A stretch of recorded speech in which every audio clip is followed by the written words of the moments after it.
Įkėlus vaizdelį apie kalėjimus ir sąsajas su omega balansu šiuose iš pažiūros kardinaliai skirtingose sferose susimąsčiau. Tai kaip čia gaunasi vėl ir vėl man vaidenasi tos omegos. Bet ar tikrai taip yra, kad tai tiesiog manoji fanatizuota idėja fiks, pamirštant, kiek daug vertingai holistinių, homeopatinių ar mentalinių, tai yra psichologinių, meditatyvinių praktikų ir žinių pasaulyje yra sugeneruota. Ir taip ir ne. Kaip visada sakau, erdvės kokybiškai sinergijai čia visuomet užteks. Taip tiesa, mes gyvenam konkurencijos pagrindu šešėliškai užslėpto ar net ir tiesiogiai agresyvaus išlikimo naratyve įrėminti, skatinami, genami. Bet visgi, kodėl pasirinkau kalbėti būtent apie omegas ir apie tai, ir vieną ar kitą problemą išnagrinėjus, vis vieną grįžtu į tai, kas apima zinzino sveikatingumo protokolus. Kodėl zinzino? Ar tai reiškia, jog kažkam pagaliau parsidaviau? Na, mes visi žinome, kad dėja, bet vis dar šioje realybėje tu vienaip ar kitaip savo energiją turi monetizuoti. Klausimas tik tai, ką tu iš to gauni ir kokią išliekamąją naudą savo vidinios pasaulėvokos, savo šeimos bei viso sociumo ar net visos visatos mastu, kuri. Tai, sakykime, mano pasirinkimas grįžti į viešą erdvę, į kasdienio sociumo realijas, bei nuolat kalbėti apie tai, ką sukūrė ir prieigą prie įrankių, kurie veikia kokybiškiausiai, suteikia zinzino, yra grįstas labai nuoseklių tyrimų, rimtais apmąstymais bei daugybinė dedukcinė analizė. Vėlgi, kas bebūtų, kuris bebūtų, politikos, finansų, karybos, pedagogikos, medicinos, visi ar net dvasinės raidos sektorius, visi jie vienaip ar kitaip susiveda į šakninį naratyvą, į bazinį atsparos tašką, kuris nori, nenori, visuomet visais rakursais bus susietas su procesais, kurie vyksta vienoje vienetinėje žmogaus ląstelėje, kaip baziniam esminiam pagrindui visos egzistencinės veiklos, kuri tarpusavyje yra susieta tuo, ką fizikai įvardyja kaip šviesos bangos, radio fonas ar tiesiog bendras elektromagnetinis fonas. Tai yra visi mūsų sprendimai, kokie jie bebūtų, juos įtakoja mūsų erdvės skrodžiančios elektromagnetinės bangos, o ląstelė, sveika ląstelė, tai yra pirminis tos bangos generatorius, įtakotojas, bei tai, ko funkcionalumo kokybė kuria ar iškraipo realybę pas mus. Nes žmogus, augalas ir visa tai, ką sukuria gyvoji gamta, ar technologija, kurią sukuria žmogus, juk pirminėme būvyje tai yra tai, ką atlieka ląstelių kolektyvinė visuma. Taigi, toks trumputis pasiaiškinimas arba variacija tema puolimas geriausia gynyba viename būtų apie tai, kodėl vėl ir vėl renkuosi atrasti sąsajas mikro ir makro konversijas, kurios tas ar anas visuomeninės problemas vis vieną susieja su formulė pradėk nuo savęs. Tai yra pradėk nuo kokybiškai sveikos savyje ir per save, iš savęs ar į save impulsus. Tai yra informacinį srautą, energetinį srautą gebančioje generuoti ląstelėje. Dabar labai populiaru prioritizuoti sąmoningumą, mindfulness, tai yra dvasingumą, vidinę stabilizaciją, grįstą lojalumu tai ar anai technikai, ideologijai ar programai. Taip, minties jėga visuomet pelnytai turi tam tikrą pirmumą, unikalumą ar net išlaiko erdvės pokyčiams, kuriuos galime netgi drąsiai įvardinti kaip stebuklai.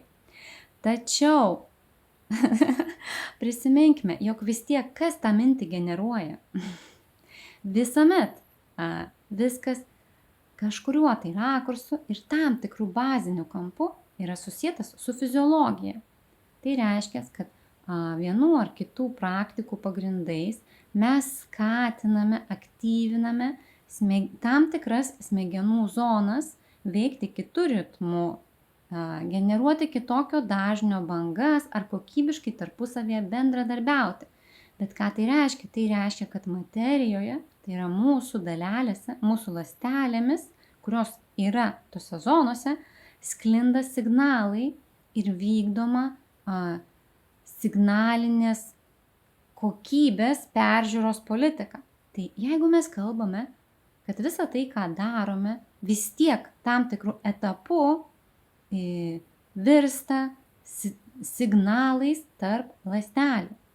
Signalais, kurie gali sklisti it elektros impulsas ar per erdvę keliauti, per tarpląstelinę erdvę gali keliauti kaip fluidai. Tai reiškia, kad jeigu yra kažkas tai, kas kardinaliai keičia ar kas yra atsakingas pagal gyvybės, pagal gamtos ir kūrinijos principus už signalų perdavimą ir tai gali stabilizuoti, taigi valio, reiškia, mes visada siekiam tobulumo, nes pasakymas, jog gyvenam konkurencingoje aplinkoje, reiškia, jog visi mūsų veiksmai yra orientuoti į specifinio tobulumo, tai yra harmonijos poreikį. Tai valio, harmonija siekiame, harmonijos pagrindais jaučiamės gerai. Reiškia, jeigu susitvarkysime tą bazinį ir esminį pamatą, tai yra ląstelės pusiausvyrą, reguliuojančių medžiagų balansą, juk visą, ką darome, visą, ką siekiame, implementuojame, kuriame, galės veikti dar kokybiškiau arba tiesiog jeigu jau kalbėti, jog yra tokių, kurie ypatingai kokybiškai atlieka savo veiklą, tai sakykime, yra natūralu, jeigu už tokį precizinį skrupulingumą jūs būsite apdovanoti galimybę savo veikloje sunaudoti mažiau energijos, sumažinti amortizaciją. Taigi vertinga, reiškia, to, ką jūs kuriate, laiko tam, ką jūs kuriate, liks daugiau, tai yra ilgesnį periodą, galėsite daryti savo kokybiškai, precizišką darbą, veiklą, skleisti ideologiją ir rezultatai to pasakoje juk gerokai smagiau, kad vertingesni. Mėgstu smulkmenas, kaip ir kiekviena moteris, nes iš kitos pusės juk smulkmenuose yra esminis pamatas. Tačiau turbūt esminis moto, kurį visuomet savo primenu ir kitus skatinu vadovautis, integruoti į savo kasdienybės mąstymo bei pojūčių mechaniką, yra tai, kad reikia suvokti, ypatingai svarbu gebėti atrasti ir smulkmenų tam tikrą dinamiką ir pirminį priežastingumą, bet tuo pat metu gebėti aprėpti ir bendrą vaizdą, tai yra kur link ar iš kur, į kur tos smulkmenos mus veda. Klestime gyvenimo džiaugsmą atrandame tada, kai suvokiame, kodėl tam tikros duotybės yra mumyse. Ką reiškia turėti tą ar aną būdo bruožo kraštutinumą ir gebėti jį tikslingai, kokybiškai monetizuoti, tai yra įprasmintai veikti savo vidinio bei aplinkinio išorinio sociumo labui. Tai tokie būtų galbūt moteriškai, daugiaprasmiai, jausmingi argumentai, kodėl vėl ir vėl grįžtu į tai, ką abstraguotai galime vadinti zinzino prevencinė fitofarmakologinė mityba. Tai yra visa, ką mes veikiame, kuriame tam tikrame etape, kadangi mes vis vieną išlaikome poreikį valgyti, maitintis tiek ir informaciją, tai yra aktyvinti smegenų veiklą tam tikrų būdu ir iš to gauti medžiagų išsiskyrimą, kurios suteikia mums tam tikrą prasme emocinį sotumą. Turime poreikį maitintis fiziškai, kad gautume ir tai, ką dar galima kitaip vadinti grubiąją, materialiąją energiją. Reiškia, to pasekoje visuomet vertinga, kaip įmanoma optimaliau susitvarkyti bazę, kuri tai vykdo. O su riebiųjų rūgščių teorija, su riebiųjų rūgščių protokolais mes atstatome tai, kas vienu metu apima visas gyvybinės funkcijas. Na, taigi smagu pradėti, kai teorijų tiek daug, juk yra smagu, kai gali stabilizuoti kažką vieną, kas bet kokiu atveju apims visas puses ir visų gyvybinių veiklų pamatas. Nes, tarkim, trūksta vieno ar kito mikro, makro elemento, ne? Vieni sako, cinko reikia gerti, kiti sako, jeigu gerit cinką, būtinai išsimatuokite vario lygį, treti šaukia, oi, darykitės magnio klizmas, nes jūsų žarnynas be magnio jau praktiškai, kaip sakoma, akmenim išeis. Taip ir ne. Vieni sako, žalieji kokteiliai sveika, treti šaukia, oi ne, jokių salierų iš ryto ant tuščio skrandžio, žaizdas pragrauž.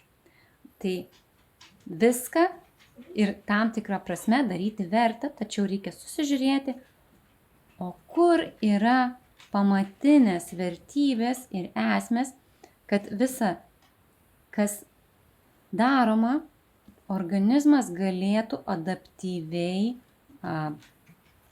prisitaikyti, priimti, atsirinkti. Tai vėlgi ląstelės membranoje, kuri riebiųjų rūgščių pusiausvyroje, kuri taipogi yra reikalinga ir dalyvauja visose virškinimo procesuose. Tai yra visi tie magniai, cinkai, kaliai, magniai, ar net elektrolitai, tai yra visa, ką jūs vienaip ar kitaip džiaugiatės, kad jau sužinojom ir galim atsistatyti, kad kokybiškai visą tai būtų panaudota kūno labui, visur prireiks arba visur striks tolygiai kokybiškas įsisavinimas, paskirstimas, regeneracija, jeigu riebiųjų rūgščių balansas bus iškraipytas. Nes riebiosios rūgštys mūsų organizme yra tie muitininkai, vartininkai, kurie įleidžia ir išleidžia informacinius šauklius pasilabinti su darbuotojais genų bibliotekoje. Viskas mūsų organizme vyksta informacinio genetinio nuorašo principu. Tai yra kreipiamas į genus. Genus yra užkoduota informacija. Kaip tą daryti, tokiu atveju reaguoti, veikti ir panašiai. Tai aišku, tai yra beprotiškai žaibiški arba informacinio požiūriu megatoniniai srautai, tačiau supaprastinus, su visa derama pagarba tokiam sudėtingumui, galima kalbėti apie tai, jog riebiosios rūgštys yra ta substancija, kuri padeda ir kuri gamtos, tai yra gyvybės ciklų pagrindais yra paskirta atsakinga koordinuoti, kontroliuoti iš sugedusio telefono efektą šiame nuolat vykstančiame šurmulyje genetinėje komunikacijoje. Tai yra, jeigu žmogus turi tam tikrą polinkį genetiškai užkoduotą į ligą, įlaikyti tą geną miegančioje būsenoje ar netgi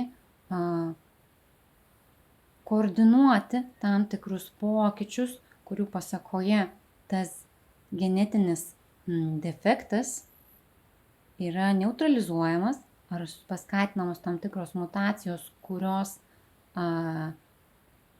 užbaigia procesą, kurio pasakoje genas buvo deformuotas.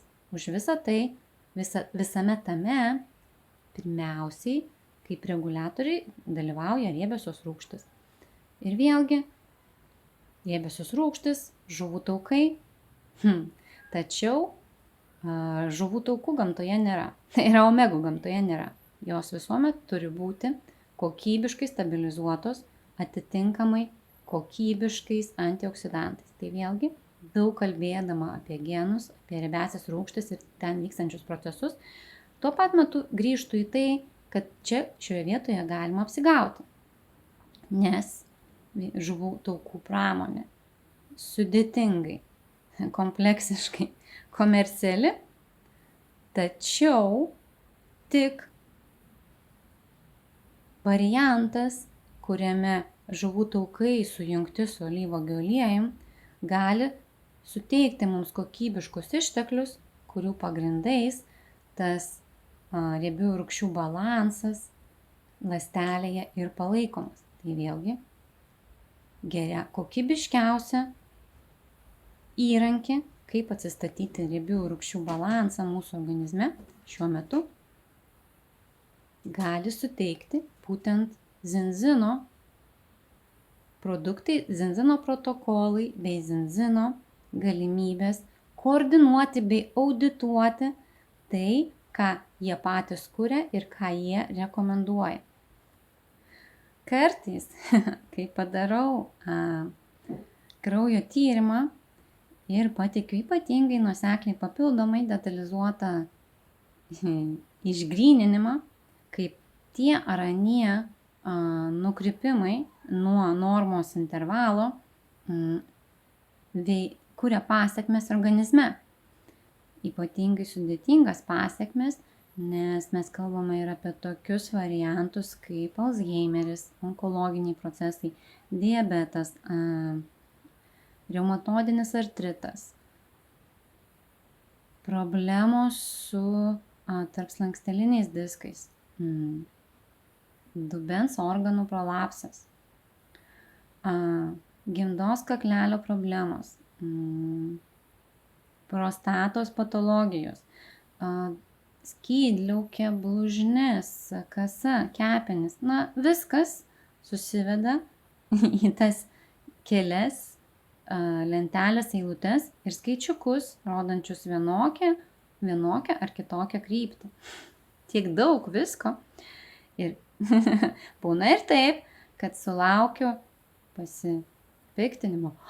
O kodėl visko tiek daug? O rezultate tik zinzino. Todėl, mielieji, kad iš esmės susitvarkę bazinius pagrindus tuo, ką kokybiškiausiai duoda zinzino, toliau galite daryti, ką nori.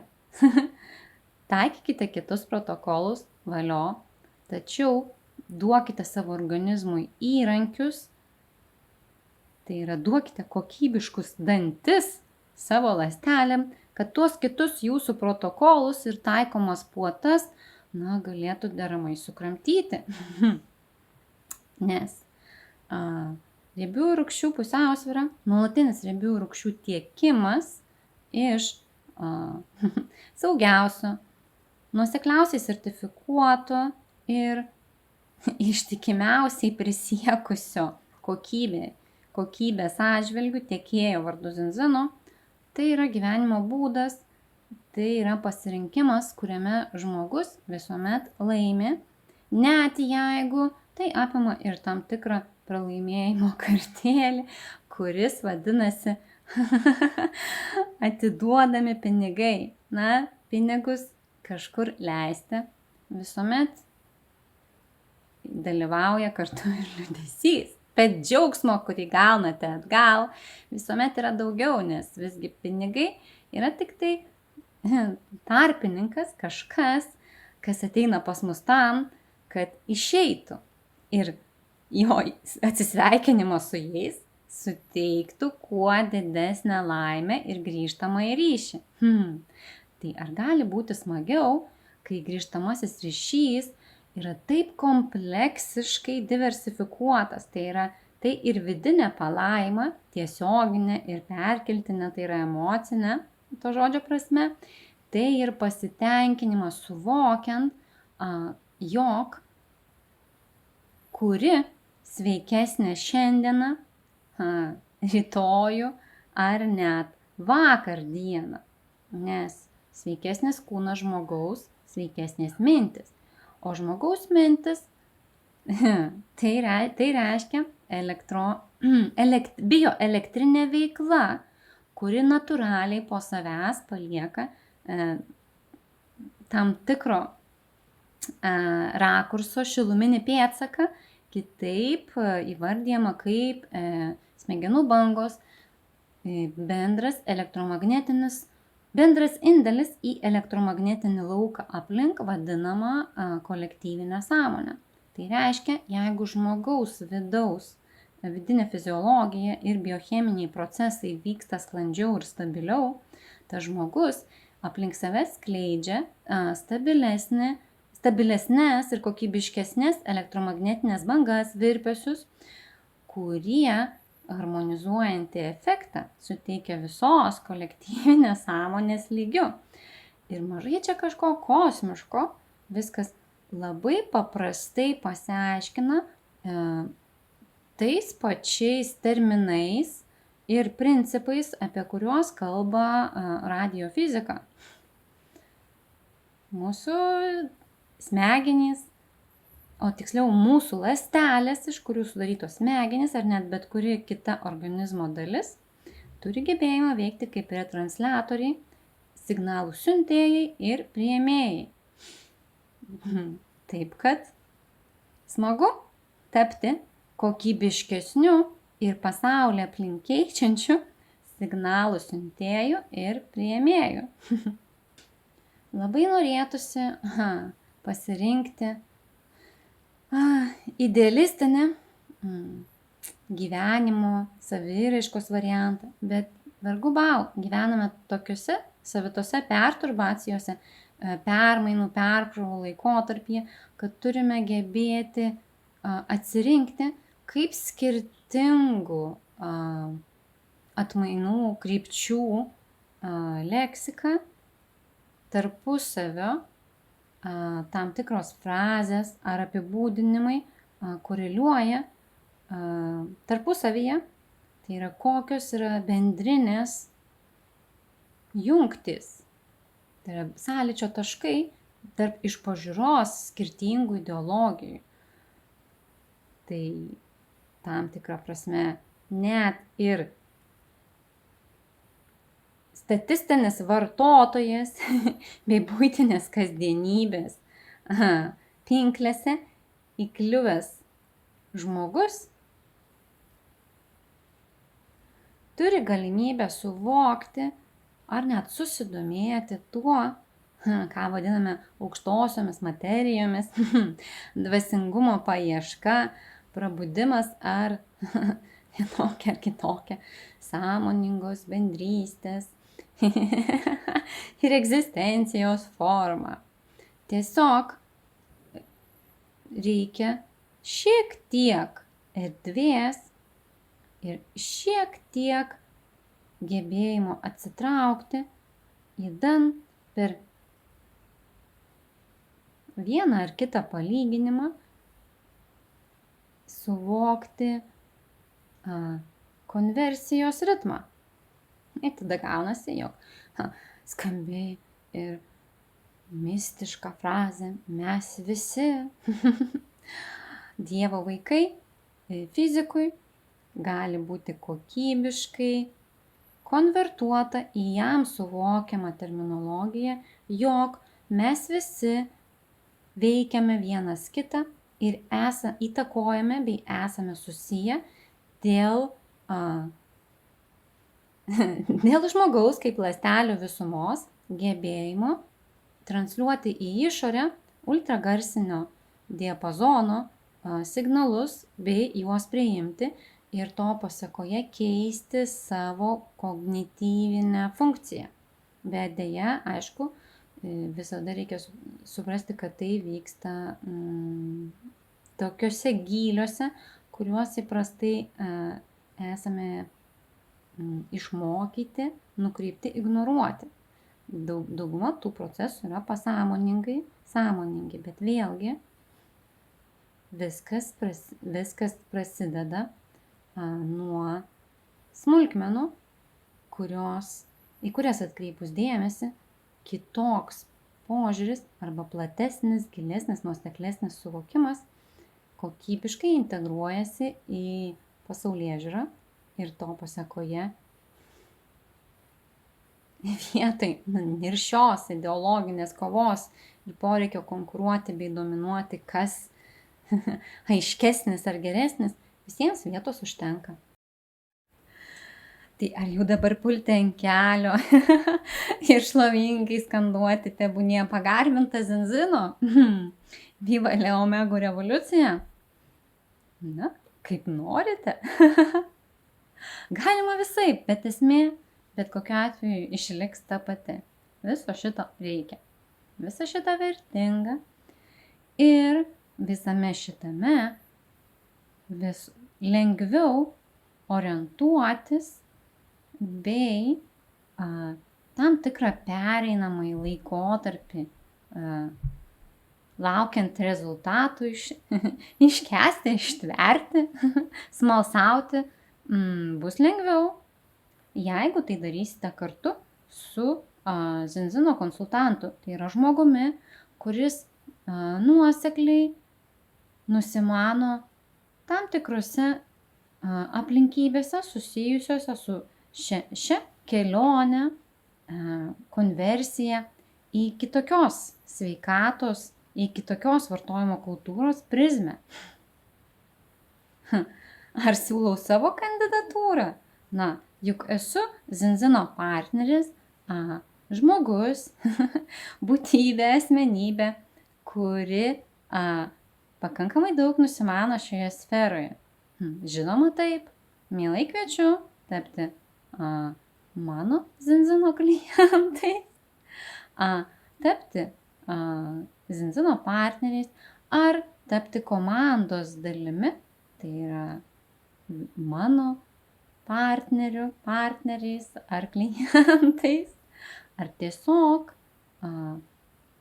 jums priimtinų Zinzino pasaulio atstovų, draugais, kolegomis, bičiuliais. Na ir svarbiausia, kad visame tame visuomet išliks esminės naudos ir vertės motyvas. Tai yra, susigrąžinsite raktą, kaip susikalbėti su savimi, nes tikrieji gyvybiniai procesai ir sveikata prasideda ten, kur vyksta mūsų vidiniai pokalbiai, mūsų ląstelių tarpusavio informaciniai srautai. Klausytis galima visai. Entuziastingai, smalsiai, godžiai ar pasyviai. Na, kiekvienam savas, bet tai, ką kviečiu, apima dar ir konkrečius veiksmus,